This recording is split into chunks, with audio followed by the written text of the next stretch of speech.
Gaza War Day 360, I think, and Lebanon War Day 14. You guys knew I'd be back today, didn't you? I don't have notes today. I usually have notes. I usually work from notes. There's a lot of things that have been accumulating over the day in terms of news, and also I have a number of things that I want to tell you to prepare you. Obviously, you know that the ground invasion of Lebanon has begun. I mean, there is news that it hasn't, and there's news that it has.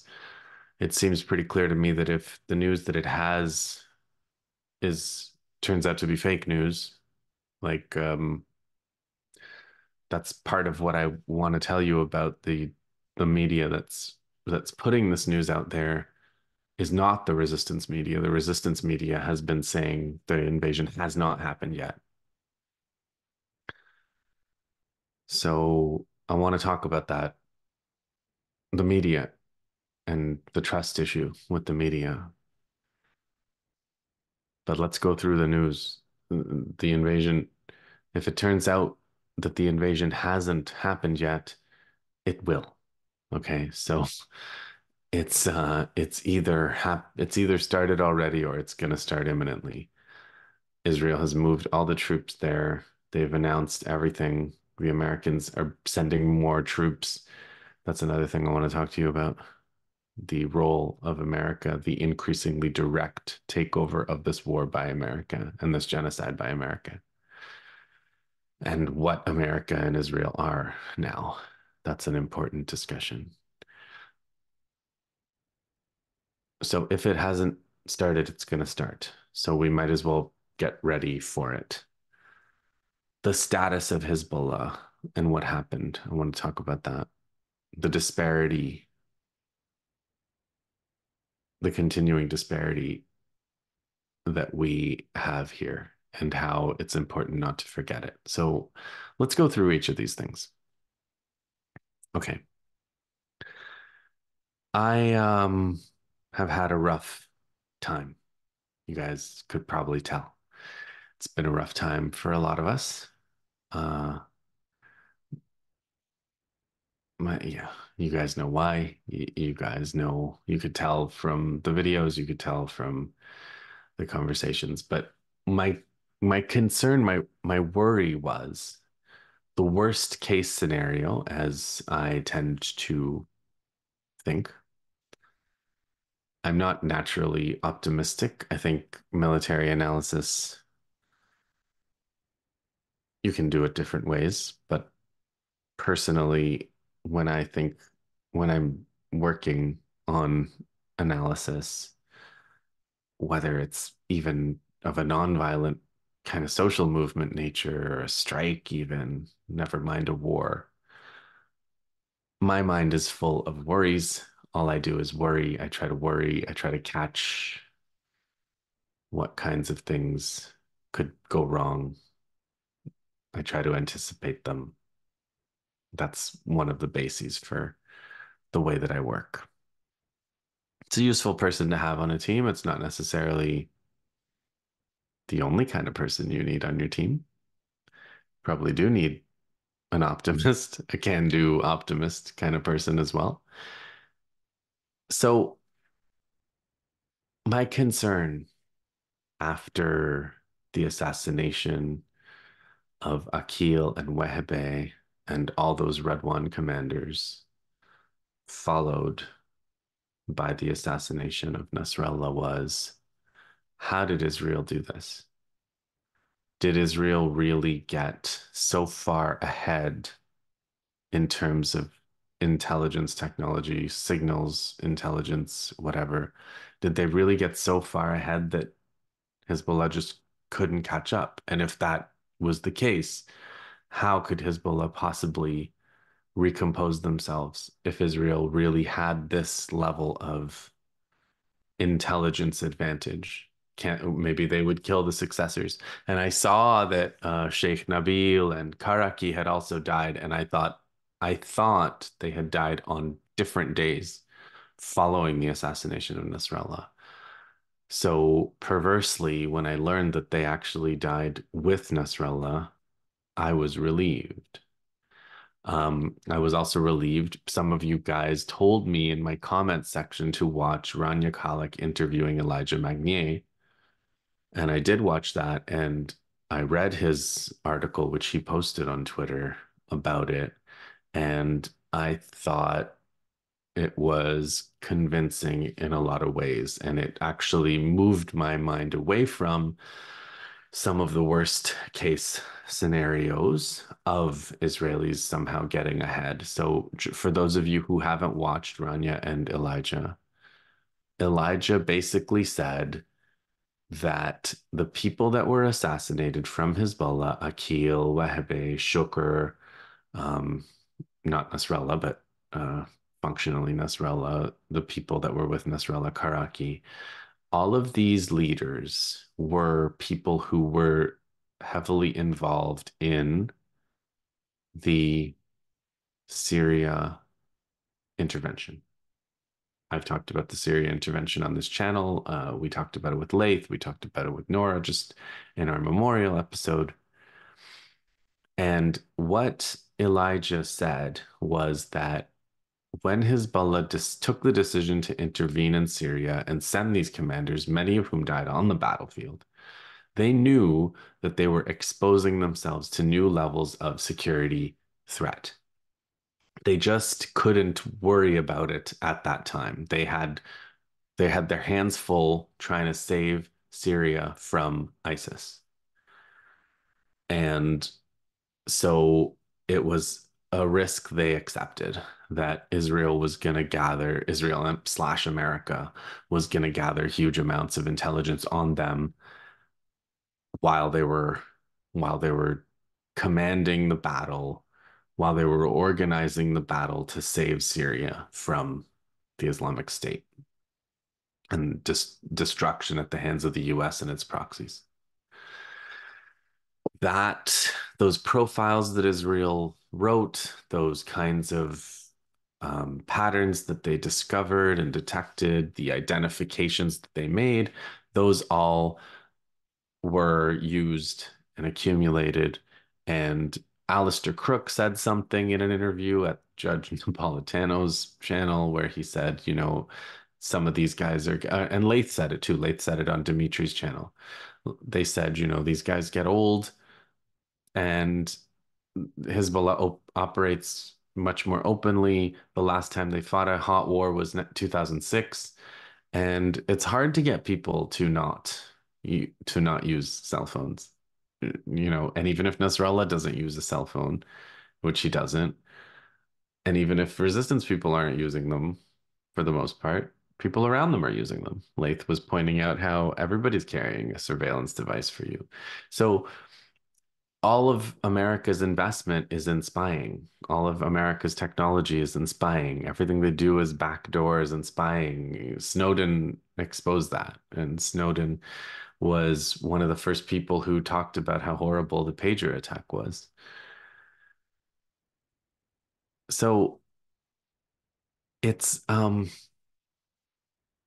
it was a lot more believable that this was a kind of a decision that Hezbollah took. They knew the risks, and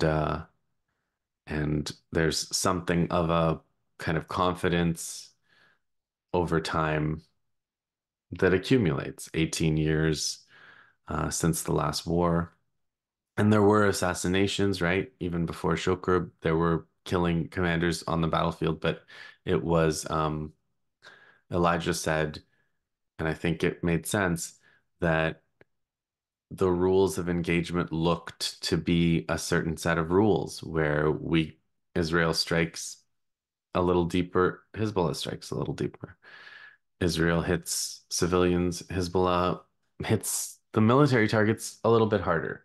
So there was this set of rules of engagement that seemed to be being adhered to that Nasrallah also recognized in his speeches, that then Israel just took this next level of they just took it to the next level and they took it way beyond the norms of warfare. So here's another point, like facial recognition, AI, a lot of these things are glitchy. They're not very good. They have a huge problem, for example, with false positives, right? If you have facial recognition and you're trying to catch terrorists using facial recognition, there's going to be some small percentage of people that are identified as a terrorist that are not terrorists. And then if you are scanning 1 million people and you have a zero point zero 0.05, or zero point zero 0.01 or zero point zero zero zero 0.0001 failure rate, there's still going to be a substantial number of people that are, or false positive rate, there's still going to be a substantial number of people that are caught that are innocent. The beauty of combining the Israeli approach with these kinds of AI approaches is that Israel doesn't care. They kill the innocent, they kill the people they're not targeting. They're perfectly happy, and the West is perfectly happy to allow them to do that. So it's a particularly effective use of these technologies if you're also genocidal, because then whether you kill your target or whether you kill a bunch of people that aren't your target or not, what do they care? So it's not like a medical procedure where you give somebody medicine when they're not sick. That's serious. But if you're a genocidal state and you kill somebody who's already considered racially inferior, that's just more genocide to celebrate if you're an Israel supporter or some kind of Western member of the elite. They just, that's their mentality. They don't think like normal people. They don't have normal empathy. And that combines rather well with advanced machine algorithms for targeting. Normal people would have a problem with this, but Westerners, Israelis, and their supporters don't. That, so when you put that together, and then I think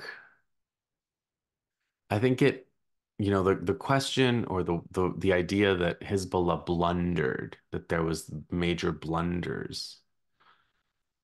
I don't think they blundered. And I think it's really important to be very careful about this. So I wrote a book about the Democratic Republic of Congo, and I had some chapters on Lumumba, the Patrice Lumumba, one of the leaders of the independence movement in Congo. And he was leading the movement. He was the president of, or I think he was the prime minister of the Congo. And he had a brief run where he was basically taking on the entire imperialist establishment. The Belgians, the Americans, the United Nations was trying to kill him. And they did. Okay. They successfully killed him. They caught him and they killed him. And I read a lot of books by Westerners, many of whom supported Lumumba. Some of them didn't. There was one exceptional book by a Belgian writer, but except for his book, and I think his name's Ludo de Witte, D-E and then W-I-T-T-E. But except for his book, everybody else talked about Lumumba's blunders. But then when you look at Lumumba's blunders, it's like Lumumba didn't really blunder. Lumumba was almost a single man. At some point, Ludo de Witte says he was typing up his own memos. He didn't have a secretary. He was struggling for independence against the entire imperialist world. And that was, in relative terms, far more powerful because decolonization was just starting. He was one of the leaders of decolonization. This prior to Lumumba and his era, most of the world was literal actual colonies of these Western racist imperialists. Hezbollah is fighting America,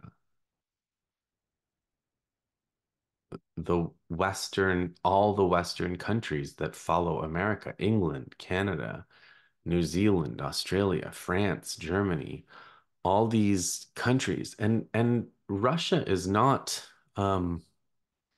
Russia's at best neutral. So even Russia, like the Soviet Union supported the creation of Israel, Russia's a lot of Israelis are Russian, and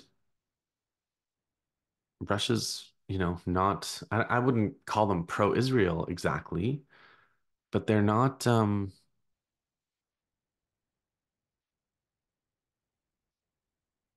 the alliance against Hezbollah is consists of all of the most powerful entities in the world and possibly in human history.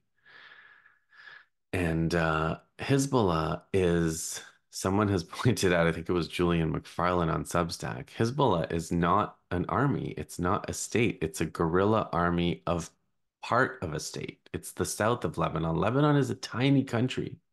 It's a few million people. It's like 10,000 square kilometers. It's a tiny country. And Hezbollah is not the whole country. Hezbollah has the resources of one of the poorer communities of this tiny country. And they are fighting not Israel, they are fighting the entire West. It's a monstrous disparity. They have allies, they have Iran, they have Yemen, they have the Palestinians, but all of these are, Iran is a big, relatively poor country. Yemen is a poor country. The Palestinians are occupied right now. It is the alliance that is facing the entire might of the West is so disadvantaged in terms of firepower, economic power, um, and so constrained ethically compared to their utterly depraved opponents. So things that are actually pretty good and pretty understandable decisions when you're fighting an opponent that is that much more powerful than you can be made to look like blunders, especially by unsympathetic media that ultimately come from the same West that's trying to kill you. What did he blunder? I was wondering why Nasrallah wasn't in a bunker. It turns out he was in a bunker. You want to know why he was still in the capital? Why he was still in Beirut? Why didn't he leave Beirut? Why would he leave Beirut? He's a leader of a movement, of a national scale movement. He was in his city. He was in his community. He was in his part of his city. And he was in a bunker and they were following really good security procedures. They made some decisions that put themselves at risk, and Israel used 85 bunker buster bombs to in a residential neighborhood to kill them. And if Israel didn't have the bunker busters, they probably would have used a nuclear bomb. What can you do to an opponent that has that much firepower and that little restraint? And there's a difference between following good security procedure, which I think they did, and hiding. They weren't hiding. They were having the operational security procedures that were pretty good, that had kept them alive and working and fighting for 32 years. And and Israel and America, and Lath points this out, that the number of sorties that are being flown by the Israeli Air Force, and there's more than one reason to put air quotes there, are far more than the Israelis have. So we are, according to Lathan and Dimitri, we're already watching American-led air war on Lebanon. That's already happened. The Americans were instrumental in bombing Yemen the first time, second time when Saudi was doing it, and now when Israel supposedly is doing it. Those are Americans that are doing that bombing. There's no bombing, but it literally is probably American pilots. We know it's American planes, we know it's American bombs, we know it's American fuel, but it also might very well be American pilots. And when these soldiers go and fight on the ground, probably thousands of them now increasingly will be American soldiers fighting Hezbollah. So it's a direct American war, and as the Israelis are um, run out of resources in terms of recruits and exhaustion of their equipment and weapons and especially their personnel, America will take over more and more. And probably at the beginning there'll be Americans wearing Israeli uniforms.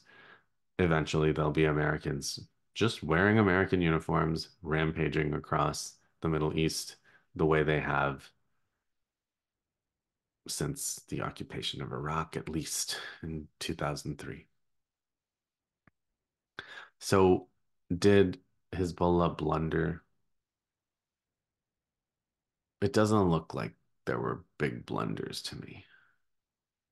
Um, as I said, when I first heard about it, I think the main innovation that Israel is bringing to the table is just the willingness to transgress all bounds of humanity and the ability to maintain racist Western support as they do so.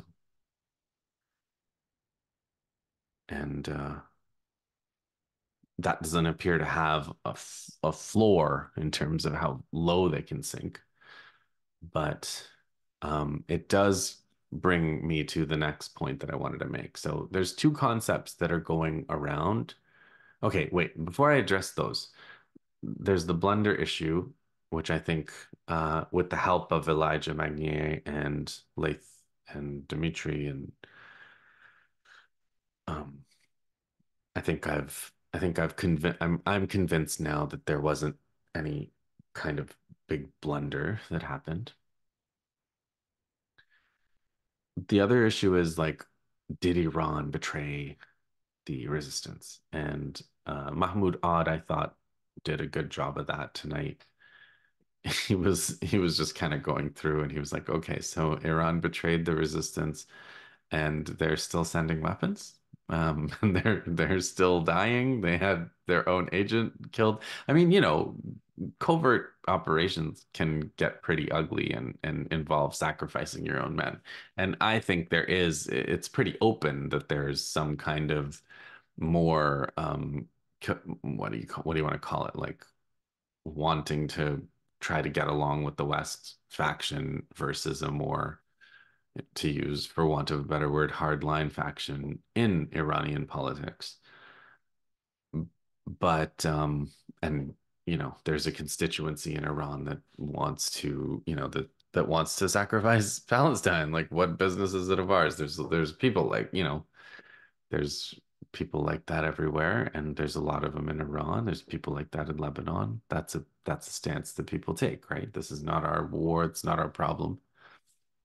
Even though like Iran is the ultimate target in a lot of ways, especially of the Israelis. But um the the point about Iran, um like never the idea of like this is like a prelude to an Anwar Sadat kind of betrayal. It's it'd be horrible if it was true. I don't know. We'll wait and see. I don't really think that's what's going on here. But there's also the notion that like by showing weakness, by not retaliating against Israel strongly for the assassination of Ismail Haniyeh months ago, that they kind of showed Israel that there was not going to be any consequence for expanding the genocide to Lebanon. Now, a lot of people have addressed this question in terms of like, the Israelis are crazy, and by doing that, they would have opened Iran up to bombing and possible nuclear conflict and so on. I don't know, it's hard to disagree with anyone who says that the Israelis are crazy right now. But I think the issue is,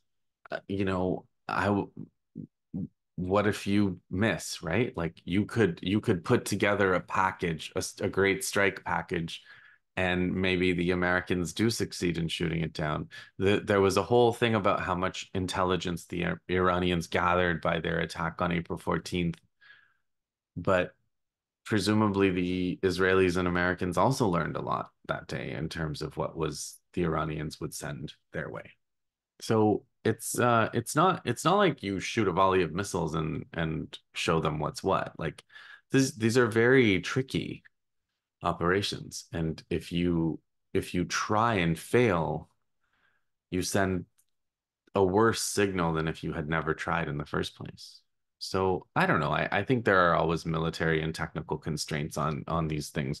I don't think you can also that whole line of analysis also assumes that Iran is in this dominant position.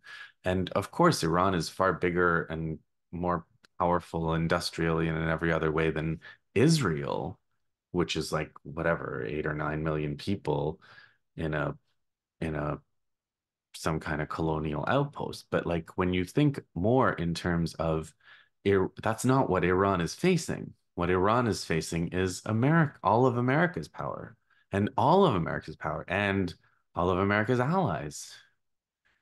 I've already listed them: France and Germany and Canada and New Zealand and Australia and all of the Western countries. And Iran, you can't. You might be able to face them. You might be able to deny them a victory, even if there's a disparity in power. What you can't do is like use classical conditioning to train them behaviorally, like a SeaWorld animal. It's not. That's a misunderstanding of the you've lost the plot in terms of the disparity of power between the resistance and the West if you think that Iran can just teach Israel um, how to behave. So that's the other point I wanted to make. Maybe they should have retaliated forcefully or done something. But like if they had just done a repeat of April but bigger, would that have succeeded? I don't know. I don't know. Maybe they had some other plan, but we don't know. Maybe they didn't have some other plan. Maybe their plan is to just continue to give more weapons to Yemen and Lebanon through Syria and so on. So I wanted to make sure I touched that. Now, there's two other concepts that I said I wanted to talk about. One is what America and Israel are, and the other is the idea of all-out war. Let's deal with all-out war first, because there's a whole thing the Americans say, which is like we're trying to avoid regional war, we're trying to avoid all-out war. If all-out war happens, this and that will happen. I don't really understand this. Is all-out war nuclear war? Is all aren't it all wars that if if all out war is defined as everybody uses all the weapons in their arsenal at once, then there's never been an all out, well, there hasn't been an all out war since the nuclear weapon was invented. Because, and I know that's true because I'm here talk, and you all know that's true because you're here watching this video. If if there had been an all out war after nuclear weapons were invented, you wouldn't be watching this video because we would all have well, the Earth would have moved on to evolve whatever organisms survived that exchange, probably not us. So I just think the language of all out war is confusing. the regional war has been here since October 7th. Israel is at war with Yemen. It's at war with Lebanon. Its troops are in Lebanon. It's bombing Lebanon. It's bombing Lebanese residential neighborhoods and schools and hospitals and doing all the genocidal things that it does in Gaza. It's bombing Gaza. It's bombing Gaza every single day. It's raiding the West Bank. It's at war with Syria. It bombs Syria. It assassinates people in Iran. The Americans are bombing Iraq on their behalf. So the regional war is here. It is absolutely here. And the question of all out war, I mean, war has a way of escalating. People throw at each other whatever they think they can at that moment. And Israel is throwing what it thinks it can at this moment. And the resistance is doing what it thinks it can do at this moment. And there are weapons that both sides have that they haven't used. Sure. But like, it's one thing to say we're trying to avoid escalation above a certain threshold. Maybe that's the shorthand of all out war. But saying we're trying to avoid all out war or regional war, the regional war is here. All out war isn't a very useful concept in my view. It's what we're talking about is escalations on various fronts of the war, and the ground war of in Lebanon has begun now. And I will talk about what to look for and how to follow this war. I will reiterate some of the principles have been that I have been quoting on this channel, and I'll reiterate them again. But first, that's the idea of all-out war, regional war, which I wanted to cover. Now, number four, the US and Israel. People that I think are solid on anti-imperialism are still, I think, a little bit confused about US and Israel. And I have a maybe a slightly, I don't think it's what original whatsoever, and I'm not trying to split the difference. I'm not trying to find a golden mean between like, is Israel wagging the dog or is America in charge? Because I don't believe there's a distinction. So what I'm saying is we don't live in a world of countries. We live in a world that is a Western empire and neo-colonial dependencies and a, a handful of sovereign countries that are trying to build a different order that are under constant attack. So if you're if you've established some degree of independence, like China or Russia or Iran, you're under attack. Russia's literally at war. China's always about to be at war with America over Taiwan. Iran is literally at war right now. Um, and Venezuela, Cuba, these are countries that are suffering immensely for the degree of independence that they've exerted. And then the rest of the world is basically just sending their tribute, sending their trillions of dollars to the West every year to keep the West rich and keep their people and themselves poor.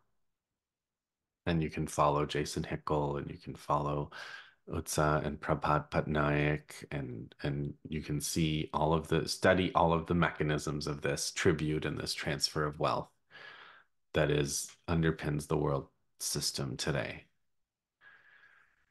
The Western Empire that is led by the US is what is now laser focused on the genocide of the Palestinians.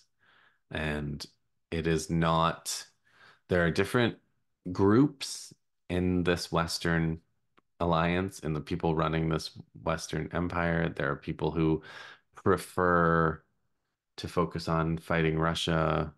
There are people who would prefer to go and try to destroy China. And then there are the people that are in charge right now, which are the people who want to destroy and subjugate the Middle East and have a genocide in Palestine and Lebanon and establish Israel forever as the hegemon over the Arab and nearby people in that part of the world. So if you understand these different players, different factions, it's not America controlling Israel or Israel controlling America. I would say it's the Zionist, um, and they're all Zionists, whether they want to destroy China or not, but first, or Russia first, but the Zionist um, group, the people that want the Middle East war now, some of them are Republicans, some of them are Democrats, some of them live in Israel, some of them live in Washington, some of them live in New York, some of them live in Toronto, France, some of them live in Germany. Um, the that group that wants to destroy the Middle East first, those are the ones that are in charge. And that group is led right now by someone named Milevsky or Netanyahu, and he's the emperor of the world right now. He's the man for the job. And so that is why he can go to the United Nations and make a speech cursing some member nations, blessing other member nations, and then go into a room and take a photo op of himself ordering an assassination, a mass murder, a genocidal crime, and circulate the photo of it. Like, how contemptuous can you be of all the countries of the world? What do you think the point was of him circulating that professional photo of him taking that order? That is the message is we are in charge. We do what we want. We kill who we want. We do it from where we want, and nobody can do a thing about it. You think you're you think you're a country of 1 billion people? You think you think you have the great, you think your weapons are a match for the West? We don't care. We don't care. We're gonna kill who we want. You're not gonna do anything about it. And that's the message. And that's the message of someone who is in charge of the world. That's Biden's definitely not in charge of the world. Biden doesn't even know what's going on. I don't think Kamala knows what's going on either, really. Um, and those people that are in America that are making decisions for how many billion they're going to give this week to Israel, those people, if you watch them with Netanyahu, they stand when he tells them to stand, they sit when he tells them to sit, and they are his creatures. So that doesn't mean that Israel is in charge. It means that the Israel project of destroying and subjugating, starting with Palestine and radiating outward, is the highest priority of the moment. And this is what it looks like. Now, what do we have left? We talked about blunders. We talked about the disparity in Iran. We talked about America and Israel. And I think there was one other thing. Oh yeah, what to expect? Okay. What to expect now that the ground war has started. So the other thing Elijah Magnier kind of convinced me of through being very specific and knowledgeable was he said, that Israel destroyed a lot of Hezbollah's above ground missiles, as whatever Kirby gloated about it, right? They killed many of their senior leaders. The ground forces, the actual soldiers, are just waiting. They're probably since October, they've just been in their battle, at their battle stations, as the saying goes, waiting for the invasion. The naval units waiting. The most of the missile forces that are underground waiting, untouched. So had had they truly destroyed the command and control altogether, which it does not look like they have whatsoever. Sheikh Naim Qasim made the speech today, which I'm sure you've heard about, where he described how they have already restored command and control. They'll be electing a new secretary general, and the battle continues. They're not changing their stance. They're not abandoning Gaza, and indeed, their missile forces are going to be hitting more places, new places, etc. So if they're so Magnier pointed out that a lot of these structures are untouched. But had the command and control, had this been a true decapitation, supposing that Hezbollah had not been is not able to replace these leaders, not able to replace these positions, what would have happened? Well, Israel would walk in, they would occupy Lebanon, occupy South Lebanon like they did after 1982, and then the guerrilla war would begin. And that's what I talked about Yahya Sinwar's novel and his character Ibrahim saying, now we start over. Resistance doesn't end. Resistance doesn't stop. While there's colonialism, there's going to be resistance. It's going to be at whatever level it's at. Hezbollah built up a formidable organization since the 80s. Under Nasrallah's leadership in 1992, to now, they built up such a formidable organization that we almost forgot that it's still a guerrilla organization, that it's not a state, that it's not um, that it doesn't have state power, and that there's still a huge disparity in terms of firepower. Hezbollah cannot launch hundreds of sorties and drop 2-ton bombs on Tel Aviv. They can launch missiles on Tel Aviv, and they have been. They can launch tons of missiles on Haifa, and those missiles will do damage. They don't have bunker busters that they drop from bombers. They don't have, they use what they have brilliantly. They don't have anything near the destructive potential or the absence of ethical constraints that enable Israel to do what they do. Israel, America, whatever you want to call it. So if the decapitation had been a true decapitation, that's what you would expect. You would expect Israel to be able to go in there, and then you would see house to house fighting, you would see ambushes, at low levels, high levels. But that's what you would see because Hezbollah claims 100,000 fighters. Those fighters are armed. They have weapons that they are equipped for a battle with Israel. So even if they didn't get their orders, if all their commanders were dead, you would have the situation where they would self-organize into cells, and they would go and and set up a guerrilla war, and they would reconstitute themselves that way. Now, that's as far as I know, that's not the situation.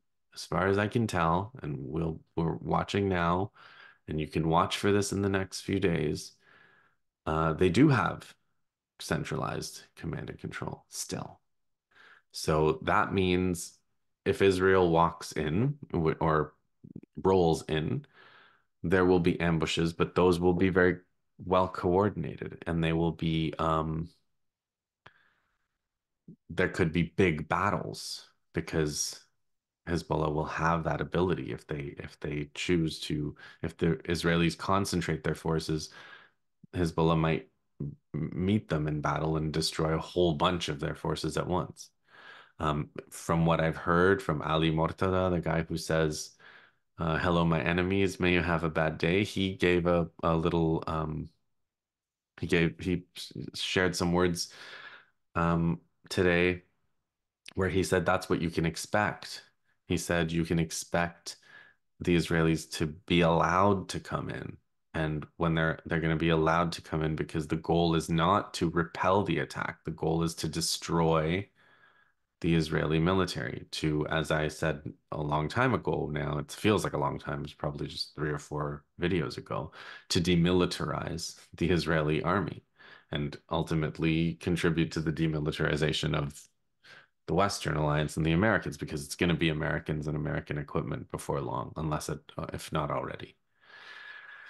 So that's either way, whether they were decapitated or not. And like I said, I don't think they were anymore. I was worried that they were. I don't think they were anymore.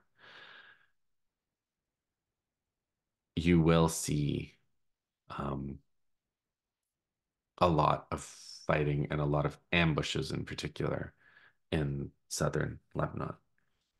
You will see the missiles that they have will continue to fly because those also have a certain degree of autonomy. They don't need to they don't need to go back um to know what they need to do when the if the Israelis are invading. They already would know what they need to do.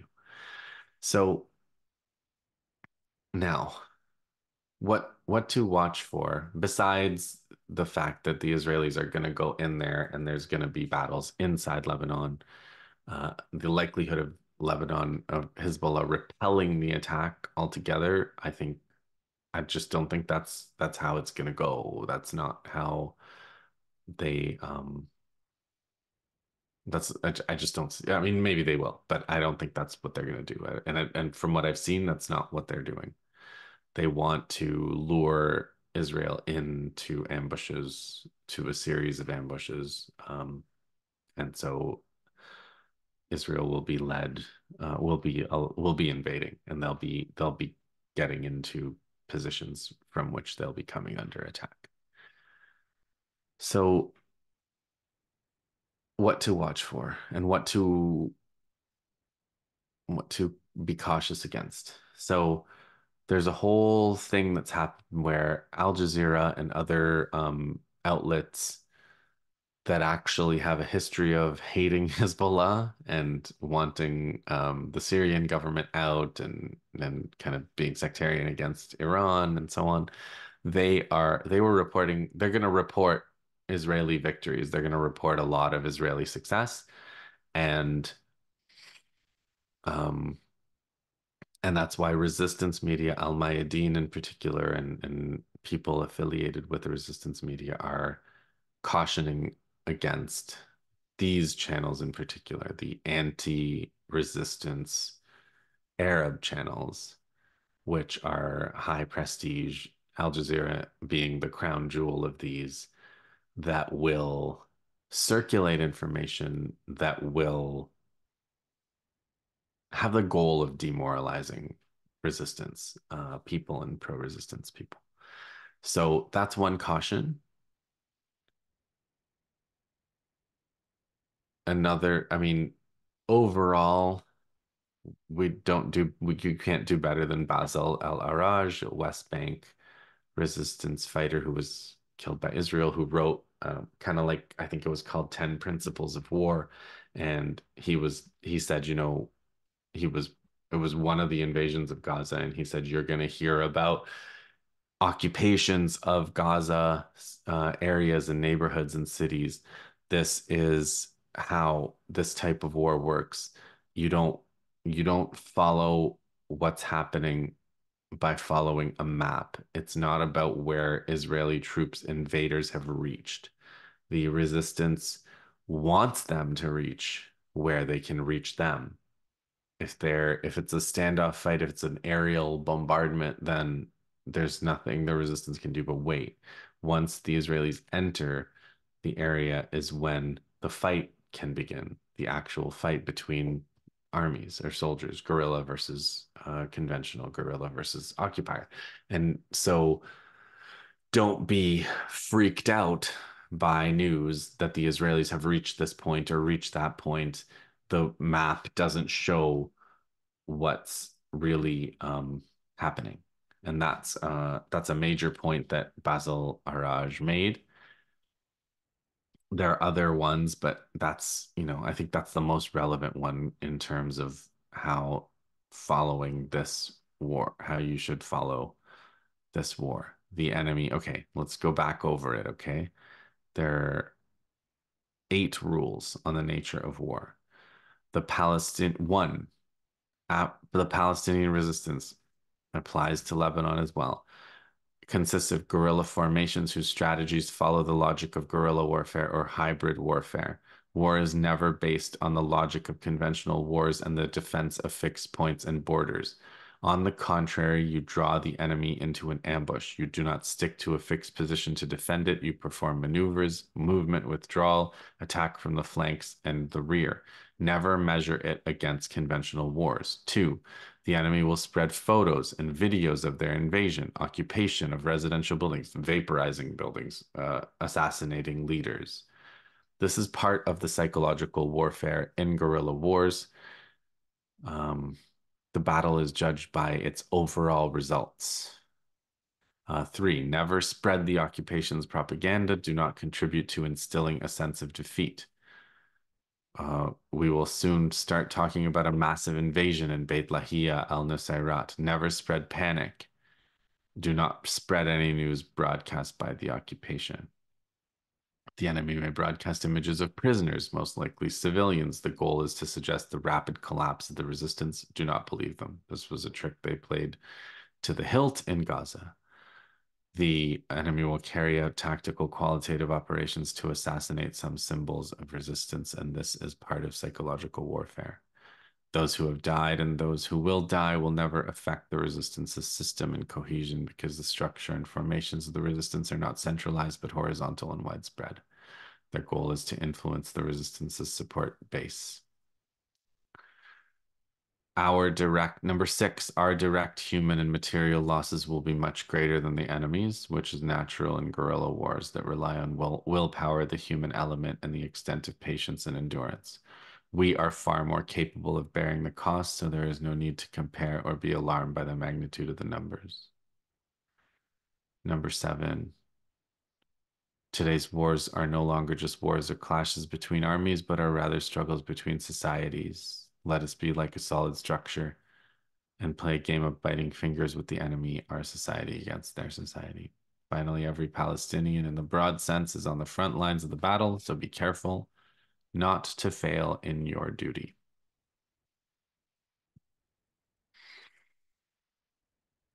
I think I'll leave you with that, leave you with the words of the martyr Basil Araj. Um, the other point that Elijah Magnier made is this war is just at the beginning. He said that over and over. He's been saying that on every interview program that I've seen him on. And I think that's right. Um, I think that's right. We're just at the beginning. And yeah, and I mean, Sheikh Naim Qassem said a lot to insist that the organization is intact and ready for this war. In future episodes, I will go back to reporting from the different fronts.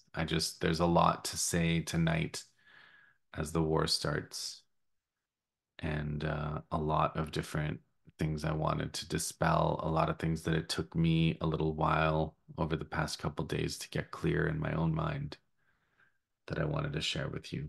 So this is the state of things as we go into